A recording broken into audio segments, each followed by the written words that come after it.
যাদের নিবা কয়েন বাড়তে চায় না তারা এই ভিডিওটা দেখেন, অবশ্যই নিবা কয়েন বাড়াতে পারবেন না অতি সহজে। দেখেন আমি কিভাবে নিবা কয়েনের সেটিংটা করছি। প্রতিটা মিনিমাইজে কত করে কয়েন দিতেছে দেখতে থাকেন আপনারা।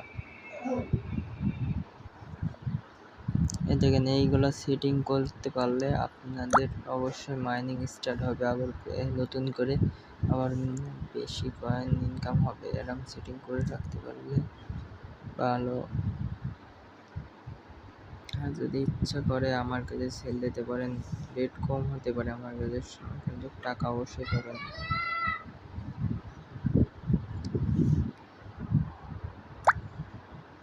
দেখেন এই কয়েনটা ঝামেলা করছিল, সেজন্য স্টার্ট মারছে আবার নতুন করে। নেট সমস্যার জন্য ক্ষমা যাচ্ছে আপনাদের কাছে। আমার ফোনটা অতিরিক্ত ল্যাগ দিতেছে, তো সেই জন্য ওরকম সমস্যা হইতেছে।